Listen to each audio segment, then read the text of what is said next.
오늘 저랑 사도행전 8번째 살펴보시는 시간입니다. 부활하시고 승천하신 그리스도께서는 아버지께서 약속하신 성령을 받아 오순절날 그의 제자들에게 부어주셨습니다. 이렇듯 오순절 성령 강림 사건은 승천으로 인해 그리스도께서 하시는 일 또는 그리스도의 사역이 중단된 게 아니라는 사실을 명확히 보여주셨습니다. 천상에 오르신 그리스도께서 그의 성령을 통해 또는 그의 성령을 보내사 교회를 다스리시고 통치하시는 것이지요.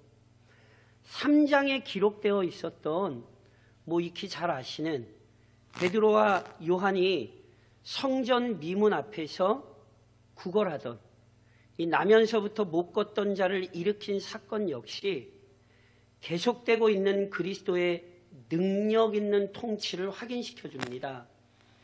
그래서 이 사건의 본질에 관해 베드로가 사도행전 3장 16절에서 이렇게 선언했거든요. 저랑 화면을 보시며 3장 16절을 같이 한번 봉독하시겠습니다.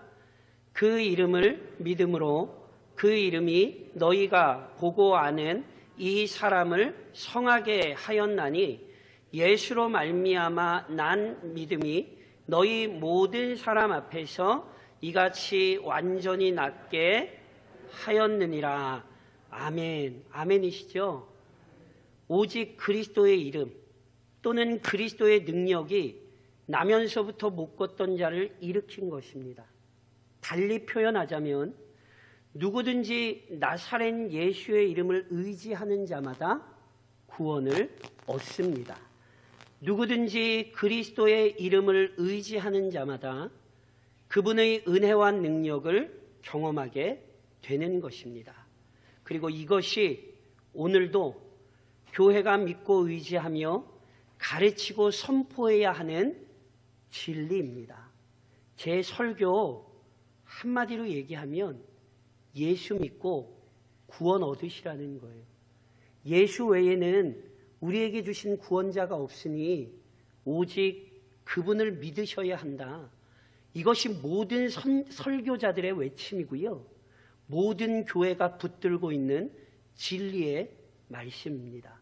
그러니 이 진리를 변치 않고 붙드는 우리 대강중앙교회가 좀 될 수 있기를 교회 머리이신 주님의 이름으로 권면드립니다. 그리고 오늘 저랑 읽으신 이어지는 본문에는 이 기적과 관련하여 발생한 일들이 좀 기록되어 있거든요. 이 기록 통해 역시 우리는 교회가 언제나 기억해야 할 영적 교훈을 받게 됩니다. 그래서 오늘 이 본문을 살피되 우선 사랑하는 교회여 기억하십시오. 교회는 부패한 세상의 거부와 반대에 직면하게 되는 것입니다. 오늘 본문 저랑 아까 다 읽지는 못하셨지만 1절로 2절에 보면 이런 말씀이 있습니다. 저랑 화면을 보시며 좀 함께 봉독하실까요? 사도들이 백성에게 말할 때에 제사장들과 성전 맡은 자와 사두개인들이 이르러 예수 안에 죽은 자의 부활이 있다고 백성을 가르치고 전함을 싫어하여. 자, 사도들 즉 베드로와 요한이 나면서부터 못 걷던 자를 일으키자 당연히 사람들은 이 놀라운 사건이 어떻게 가능했던 것인지를 알고자 했지요. 그때 사도들은 이 기적이 그리스도의 이름으로 말미암은 것이라고 가르쳤습니다. 그리스도의 능력이 의학적으로는 고칠 수 없는 질병을 낫게 했습니다. 아멘이십니까? 아멘입니다. 그렇죠? 이처럼 사도들이 그리스도와 그분의 능력에 관해 선포했는데 오늘 본문에 저랑 방금 읽으신 구절에 보면 그 내용을 예수 안에 죽은 자의 부활이 있다고 백성을 가르쳤다. 이렇게 기록되어 있잖아요. 여기 예수 안에 죽은 자의 부활이 있다고 가르쳤던 것은 아마 우선은 예수의 부활을 선포한 것이고 동시에 예수님을 믿는 자마다 그 영광의 부활에 동참한다는 사실을 가르친 게 아닌가 싶습니다. 예수의 부활은 예수의 영광일 뿐 아니라 그를 믿는 모든 성도의 영광입니다. 예수님의 영광의 부활에 우리가 동참할 것입니다. 그러니까 이런 아마 전반적인 내용을 다 가르치지 않았나 싶어요. 그런데 그러자 사도들이 이러한 진리를 가르치고 있을 때 이를 저지하는 자들이 등장한 거예요. 본문에는 크게 세 부류가 기록되죠. 제사장들, 성전 맡은 자, 사두개인. 이들이 사도들의 행동을 저지하고 나선 이유는요, 분명해요. 우선 이 사람들은요, 모두 사도들이 구원자로 선포하는 예수를 죽이는 일에 앞장섰던 사람들입니다. 그러니 당연히 예수 이름 얘기하는 게 싫죠. 그리고 조금 더 따져보면 제사장은 성전에서 사역하며 가르칠 수 있는 공적 권한을 지닌 자들이었거든요. 그러니 제사장들이 아니라 베드로와 요한, 요즘 말로 하면 그냥 일개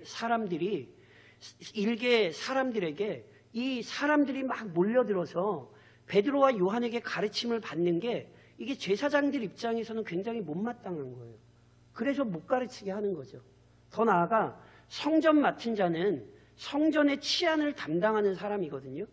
그러니 사람들이 행여라도 사도들의 메시지에 흥분하여 예수 죽인 사람들 야, 다 잡아야 돼 이러고 폭동이라도 일으키면 어찌합니까? 그래서 성전 맡은 자는 또 말리는 거예요. 또 하나 사두개인이라 이렇게 표현이 되어 있는데 예전에도 좀 설명드렸습니다만 사두개인은 유대교의 분파 중에 하나거든요. 바리새파, 사두개파, 에셈파, 열심파 이게 유대교의 분파들이에요. 그런데 그 유대인의 분파 중 이 사두개인들은 실은 제사장 그룹이거든요. 그리고 게다가 특별히 이 사람들이 가르쳤던 대표적인 가르침 중에 하나가 뭐냐면 부활은 없다예요. 부활은 없다. 이 사람들은 부활을 안 믿었어요. 그러니까 제자들이 부활을 가르치는 게 아예 당연히 싫을 수밖에 없죠. 그래서 이들이요 사도들을 신속하게 체포하여 재판에 넘기려 한 것이거든요. 하지만 사도들을 붙잡았을 때는 이미 날이 어두워져 가고 있었기 때문에요 재판을 열 수 없었어요. 그래서 실은 이튿날까지 잡아둬요. 그리고 다음날 이른 아침에 사도들을 신문하기 위해 지도자들이 모이는 거예요. 저랑 화면을 보시며 5절로 6절을 좀 그래서 같이 한번 읽으실까요? 5절로 6절입니다. 5절로 7절입니다. 같이 읽겠습니다. 이튿날 관리들과 장로들과 서기관들이 예루살렘에 모였는데 대제사장 안나스와 가야바와 요한과 알렉산더와 및 대제사장의 문중이 다 참여하여 사도들을 가운데 세우고 묻되 너희가 무슨 권세와 누구의 이름으로 이 일을 행하였느냐. 이튿날 이른 아침에 많은 지도자들이 모였잖아요. 여기 설명된 이 모임은요 일명 산헤드린 공의회입니다. 이 산헤드린 공의회는요 유대 최고의 권력기관이에요. 그래서 유대의 최고 권력자들이 사도들을 붙잡아 놓고는요 니네 무슨 권위로 백성들을 가르쳐? 니네 왜 병자 고쳤어? 이렇게 따져 묻는 거거든요. 생각해 보세요. 이 질책, 이 신문이 실은 말도 안 돼요. 왜냐하면 사도들은 범죄를 저지른 적이 없어요. 오히려 사도들은 지금 칭찬받아 마땅해요. 그리고 이 사람들도 이걸 알아요. 그래서 실은 본문 14절에 보면 어떤 말씀이 있냐면 또 병 나은 사람이 이 14절에 병 나은 사람이 누군지 아시겠어요? 나면서부터 못 걷던 사람이에요. 그 나면서부터 못 걷던 사람이 그들과 함께 서 있는 것을 보고 비난할 말이 없는지라 이렇게 기록되어 있죠. 사도들을 붙잡을 당시 실은 곁에 병 나은 사람이 같이 있었거든요. 그러니까 지금 나면서부터 못 걷던 자가 고침을 받았잖아요. 이 사람 역시 사도들이 붙들릴 때 증인 또는 참고인으로 같이 붙잡혔던 것 같아요.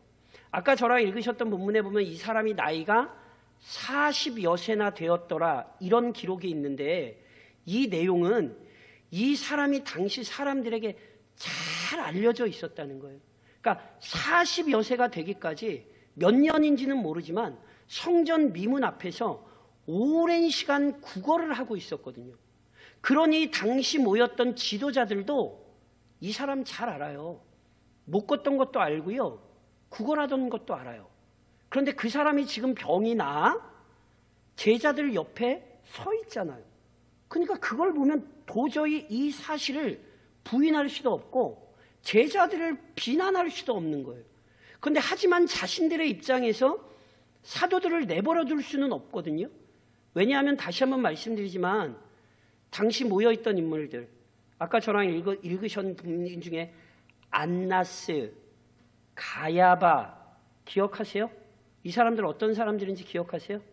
얼마 전 예수에게 부당한 죄목을 씌워 죽음으로 내몰았던 대표자들이에요. 그런데 자신들이 예수를 그렇게 죽였단 말이에요. 그런데 사도들이 지금 그 자신들이 죽인 예수가 부활했고 하나님의 아들이다 선포하고 있잖아요. 이 메시지는 곧 지도자들의 행위를 책망하는 거잖아요. 그러니까 참을 수가 없는 거예요. 내버려둘 수가 없는 거예요. 그래서 어떻게 하냐면 본문 16절로 18절에 이런 말씀이 있죠. 저랑 화면 보시면서 같이 한번 읽겠습니까? 본문 16절로 18절입니다. 이 사람들을 어떻게 할까? 그들로 말미암아 유명한 표적 나타난 것이 예루살렘에 사는 모든 사람에게 알려졌으니 우리도 부인할 수 없는지라. 이것이 민간에 더 퍼지지 못하게 그들을 위협하여 이후에는 이 이름으로 아무에게도 말하지 말게 하자 하고 그들을 불러 경고하여 도무지 예수의 이름으로 말하지도 말고 가르치지도 말라 하니. 어떤 말씀인지 이해되시죠? 지도자들이 지금 뭐 하고 있는 거예요? 사도들을 협박해요. 자신들의 권위로 그리스도의 이름 가르치지 말아라 사도들을 핍박하고 있죠. 성도 여러분, 이 장면이 우리에게 어떤 의미가 있는지를 기억하셔야 돼요. 자, 보세요. 지금까지 실은 저랑 어떤 내용 살펴보셨냐면 성령이 충만히 임했잖아요. 아멘이세요? 그래서 제자들이 담대히 나가 각 나라의 언어로 복음을 전했습니다. 아멘이십니까? 예수의 이름으로 병자도 고쳤습니다. 아멘이십니까? 그러면 교회가 아무 문제 없이 성장하고 있는 것입니까? 아니라는 것 아시겠죠? 놀랍게도 제자들이 담대히 복음을 전하여 많은 사람이 회심하며 교회로 모여들 때 동시에 교회를 대적하는 세력이 강하게 일어났습니다. 이것이 교회사입니다. 이 사실을 놓치시면 안 됩니다. 세상은 언제나 교회를 핍박합니다. 그래서 지금도 부패한 세상, 죄에 이끌리는 문화는 교회를 대적합니다. 다양한 방법으로 교회를 무너뜨리려 합니다. 코로나19가 단순히 인간의 육신을 무너뜨린 질병이 아니라 교회의 영적인 현실을 흔들었다는 사실을 모르셨다면 어리석은 성도예요. 성도들은 실은 그 사건 속에서 다양한 방법으로 세상의 교회를 무너뜨리려 했다는 것 봤어야 하고 지금도 이해하고 있어야 합니다. 그래서 지금도 사탄이 세상이 교회를 무너뜨리려 한다. 이것을 사도행전이 가르치고 있다. 오늘도 우리로 하여금 일깨우고 있다. 이 교리를 가슴에 깊이 새기셔야 하는 것입니다. 이것이 교회의 영적 현실입니다. 그런데 동시에 교회는 부패한 세상을 두려워하지 말고 담대히 복음을 선포해야 합니다. 저랑 앞서 살펴보셨지만 베드로와 요한은 성전을 찾아 기도하던 경건한 사람들이에요. 게다가 구걸하던 사람의 영혼과 육신을 긍휼히 여길 줄 알았잖아요. 그랬기에 위대하신 구원자 나사렛 예수 그리스도의 이름을 의지해 이 병자를 고쳤잖아요. 그러니까 이 모든 모습 속에서 알 수 있듯이요, 사도들은 참으로 신실하고 순전한 믿음의 사람이었다니까요. 그럼에도 베드로와 요한은 유대 지도자들에게 범죄자처럼 취급받았지요. 인간적으로 생각해보면 얼마나 억울하고 답답했겠습니까? 하지만 사도들은 이 불의한 상황 속에서도 크게 낙심하거나 짓눌리지 않았습니다. 왜냐하면 이런 일들이 닥쳐올 것을 이미 예수 그리스도로부터 배웠기 때문입니다. 또한 그리스도께서는 그런 위기의 순간에 어찌해야 하는지도 알려주셨습니다. 누가복음 12장에 보면 예수님이 이런 말씀을 해주셨어요. 사람이 너희를 회당이나 위정자나 권세 있는 자 앞에 끌고 가거든 어떻게 무엇으로 대답하며 무엇으로 말할까 염려하지 말라. 마땅히 할 말을 성령이 곧 그때에 너희에게 가르치시리라 하시니라. 오늘 본문에 나온 장면을 이미 우리 주님이 알고 그대로 말씀해 주셨죠. 그래서 세상의 권력과 위협 앞에서 제자들은 두려워할 필요가 없어요. 왜냐하면 예수님 말씀하신 것처럼 보혜사 성령께서 제자들과 함께 하시기 때문이죠. 게다가 지혜로운 성령께서 위기에 처한 제자들을 통해 오히려 진리를 드러내실 것이기 때문에 그렇습니다. 그래서 이 말씀이 오늘 본문에서 어떻게 입증되는지 아세요? 종교 지도자들이 사도들을 죄인 취급하며 추궁하자 본문 8절 상반절에 이렇게 기록되죠. 저랑 화면을 보시며 함께 좀 같이 한번 봉독하시겠어요? 이에 베드로가 성령이 충만하여, 아멘이세요? 세상 권력 앞에서 사도들이 주눅 들었던 게 아니에요. 오히려 성령이 충만하게 임하셨죠. 그리고 그 성령께서 베드로의 입을 열어 진리를 선포하셨어요. 저랑 화면을 보시면 본문 8절로 10절을 좀 같이 읽으실까요? 백성의 관리들과 장로들아, 만일 병자에게 행한 착한 일에 대하여 이 사람이 어떻게 구원을 받았느냐고 오늘 우리에게 질문한다면 너희와 모든 이스라엘 백성들은 알라. 너희가 십자가에 못 박고 하나님이 죽은 자 가운데에서 살리신 나사렛 예수 그리스도의 이름으로 이 사람이 건강하게 되어 너희 앞에 섰느니라. 아멘이십니까? 베드로는 다시 한번 그리스도의 이름, 그리스도의 능력이 병자를 고친 사실을 선포하죠. 그리스도는 유대인들에게 죽임당하심으로 비참하게 인생을 끝내신 게 아닙니다. 오히려 그분은 죽음을 이기고 부활하시고 승천하사 자신의 권위를 입증하셨습니다. 무엇보다 하나님 보좌 우편에서 여전히 그 능력과 권능을 나타내고 계신 것이죠. 그러므로 결국 이 모든 사실이 우리에게 어떠한 진리를 확인시켜 주는지 아세요? 저랑 화면을 보시며 본문 11절로 12절을 같이 한번 읽겠습니다.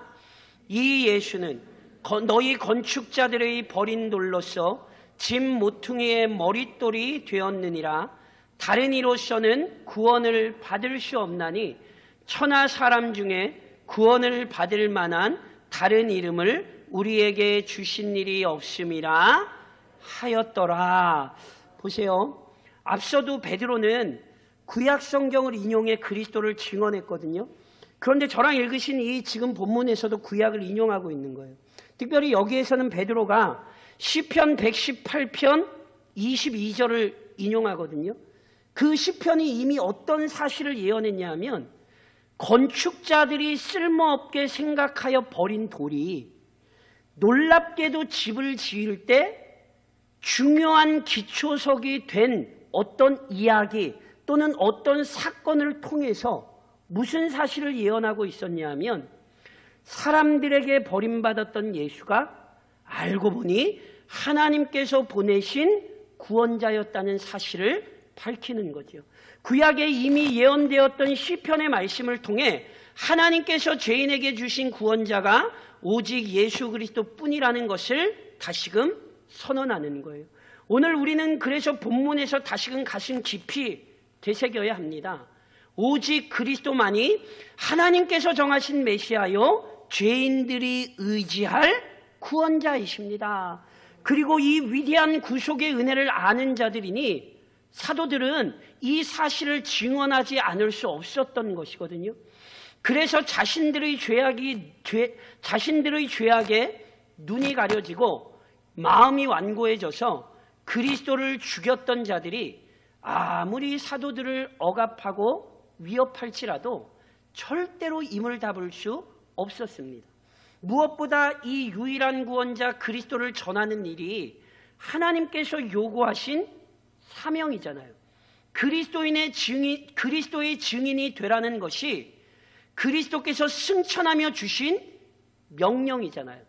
그래서 예수의 이름을 가르치지 못하게 협박하는 자들에게 오히려 사도들은 이렇게 답변하죠. 저랑 본문 19절로 20절을 화면을 보시며 한번 믿음의 고백으로 같이 한번 읽겠습니다.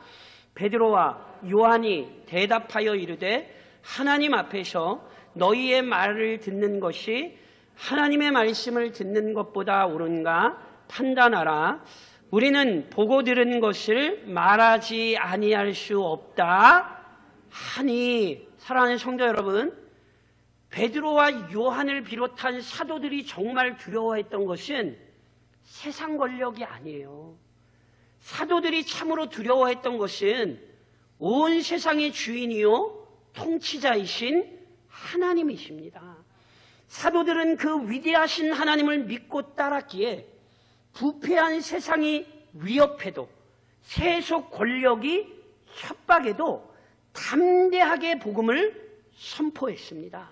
그리고 이와 같은 사도들의 헌신을 이 땅의 모든 교회가, 우리 대광중앙교회가 이어가야 합니다. 교회는 언제나 성령의 충만함을 입어 복음을 대적하는 세상 속에서 순전한 복음을 전파하고 가르치는 일에 진력해야 합니다. 하나님께서 65년 전에 우리 교회를 이곳에 세우시고 지금까지도 하나님께서 교회를 인도하시고 돌보신 이유는 세상을 두려워하지 말고 이 복음을 담대하게 전하라, 이 사명을 감당하게 하시기 위함임을 잊으시면 안 됩니다. 그러니 다시금 본문을 통해 맞다, 우리가 철저히 세상을 두려워하지 않고 하나님 앞에서 복음 증거의 사명을 잘 감당해야 된다, 마음에 새롭게 결단하셔야 하는 것입니다. 그러면 나아가 이제 본문의 교리에 근거하여 몇 가지로 적용하며 권면하겠습니다. 우선 사랑하는 성도 여러분, 성경이 가르치는 성령 충만을 구하고 진실로 성령이 충만한 삶을 보여주십시오. 사도행전은요, 성령으로 충만하다는 게 어떤 의미인지를 아주 정확하게 보여줍니다. 자주 말씀드렸던 것처럼 이 조국 교회를 혼란스럽게 했던 대표적인 문제가 성령 충만입니다. 물론 성령 충만에 대한 오해는 이미 성경에 기록된 심각한 이단입니다. 저랑 성령 충만에 대한 오해를 했던 것을 사도행전을 보시면서 살펴보실 거예요. 시몬과 같은 이단이 성령 충만을 오해해서 자기 멋대로 성령 충만을 사용하려고 했어요. 그러니까 이런 오류는 새롭진 않아요. 그래서 뭘 기억하셔야 되냐 하면, 우리의 연약함 중 하나는 신앙생활을 지속하는 데 있어서 성경의 가르침에 집중하여 따르기보다는 우리의 욕망과 판단에 좌우되는 거거든요. 그래서 성령 충만에 대한 오해 역시 우리의 판단이나 경험을 우선한 결과입니다. 다시 말씀드리면, 이런 어리석음에서 벗어나려면 요즘 매스컴에서 많이 나오는 JMS 같은, 그리고 신비주의나 오순절 계통의 이런 이단들에게서 좀 벗어나시려면 반드시 성경이 가르치는 성령 충만에 집중하셔야 돼요. 내가 생각하는 성령 충만을 자꾸 바라지 마시고요, 성경이 가르치는 성령 충만을 이해하시고 그런 성령 충만을 간구하시라고요. 자, 보세요. 성령을 보내신 그리스도께서 성령을 어떤 분으로 설명하십니까? 제가 예전에도 많이 말씀드렸어요. 성령 충만이 어떤 것인지를 이해하시려면 요한복음 16장 13절로 14절을 보시면 돼요. 저랑 화면 보시면서 같이 한번 봉독하시겠어요? 그러니까 성령 충만 다른 게 아니에요. 이게 성령 충만이에요. 저랑 같이 한번 읽겠습니다. 같이 시작. 그러나 진리의 성령이 오시면 그가 너희를 모든 진리 가운데로 인도하시리니 그가 스스로 말하지 않고 오직 들은 것을 말하며 장래일을 너희에게 알리시리라. 그가 내 영광을 나타내리니 내 것을 가지고 너희에게 알리시겠습니다. 아멘이십니까? 성령을 보내신 예수님께서 성령이 어떤 분이신지를 정확히 설명하셨잖아요. 성령은 그리스도의 영이고요. 그리스도를 알리시고 나타내시는 분이에요. 그런즉 성령 충만은 그리스도를 더 깊이 이해하고 의지하게 되는 거예요. 자꾸 성령 충만을 뭐 눈에 뭐가 보이고 뭐가 들리고 뭐 목소리가 막 걸걸해지고 뭐 잘 야 할렐루야 막 이런 게 성령 충만이 아니라고요. 오직 그리스도만이 유일한 구원자라는 사실을 확신하고 그 사실을 담대히 전하는 것, 이게 성령 충만이에요. 오늘 본문이 그 사실을 정확히 보여주잖아요. 베드로에게 성령이 충만하자 자신들을 위협하고 협박하는 사람들 앞에서 뭐예요? 예수 이름 얘기하잖아요. 예수 이름 증거하잖아요. 이게 성령이 충만한 성도고 이게 성령이 충만한 교회의 표지입니다. 어떤 상황과 형편 속에서라도 예수를 더 많이 사랑하고 예수를 의지하는 교회, 그 지역에서 아무리 어려움이 있어도 그리스도를 신실하게 선포하고 가르치는 교회, 이게 성령 충만한 교회입니다. 그래서 우리 교회가 정말 성령 충만한 교회가 되기를 소망합니다. 우리 성도들을 통해서 이 지역에서 예수의 이름이 증거될 때 하나님께서 우리 교회 보고 성령 충만한 교회다 이렇게 인정하시는 거고요. 이 땅에서 우리 교회가 성령 충만한 교회로 드러난다는 사실을 놓치시면 안 돼요. 그러니 성령의 충만한 다스림 아래 그리스도를 전하기에 힘쓰는 교회가 되도록 함께 수고해 주십시오. 더 나아가 우리의 삶을 살피시는 하나님을 기억하십시오. 마태복음 10장에서 우리 주님이 이런 말씀하셨어요. 몸은 죽여도 영혼은 능히 죽이지 못하는 자들을 두려워하지 말고 오직 몸과 영혼을 능히 지옥에 멸하실 수 있는 이를 두려워하라. 아멘이십니까? 이 말씀을 그대로 본문에서 사도들이 실천하고 있죠. 자신들을 죽이려고 달려드는 자들 앞에 뭐라고 얘기했어요? 하나님 앞에서 너희의 말을 듣는 것이 하나님의 말씀을 듣는 것보다 옳은가 판단하라. 저희 보통 코람데오라 그러죠. 코람데오. 하나님 앞에서 우리는요 이 진리를 명심해야 합니다. 우리의 삶은 하나님 앞에서 판단받게 됩니다. 지금 어떻게 살고 있느냐에 대해 하나님 앞에서 판단받을 때가 반드시 있습니다. 믿으십니까? 이 사실을 잊으면 세상과 별반 다를 바 없는 삶을 살게 되는 거예요. 맡기신 사명 충실히 수행하지 않고 게으르고 나태한 삶을 살 수밖에 없는 거예요. 그런데 우리의 인생이 하나님 앞에 있다라는 사실을 기억할 때 우리의 인생은 반드시 구별되게 되어 있어요. 시편 11편 4절에 이런 말씀이 있어요. 저랑 한번 화면을 보시면 같이 봉독하실까요? 여호와께서는 그의 성전에 계시고 여호와의 보좌는 하늘에 있으며 그의 눈이 인생을 통촉하시고 그의 안목이 그들을 감찰하시도다. 믿으십니까? 이번 한 주간도 그래서 모든 사람을 살피시는 하나님, 지금도 우리를 지켜보시는 하나님 기억하고 사십시오. 하나님의 시선에서 벗어나 있지 않다는 사실을 명심하고 충성된 삶을 사십시오. 마지막으로 그리스도를 닮은 교회가 되기를 간구하십시오. 본문에 나온 사도들의 행적을 보면 볼수록 실은 떠오르는 게 있어요. 그것은 바로 그리스도의 모습입니다. 실은 그리스도보다 의롭고 거룩하신 분이 없잖아요. 그런데 그 거룩하고 의로우신 분, 우리 주 예수 그리스도께서 안나스, 가야바 또는 빌라도 같은 사람 앞에 끌려가 끔찍한 죄인 취급 받으셨잖아요. 무죄하신 분임에도 불구하고 흉악한 죄인들에게나 선고되던 형벌을 받으셨잖아요. 제자들이 예수님의 모습처럼 불의한 자들에게 그대로 똑같이 고난받고 있죠. 제자들이 예수님을 닮아 있어요. 이것만이 아니에요. 그리스도께서는 자신을 협박하던 권력 앞에서도 진리를 증언하셨습니다.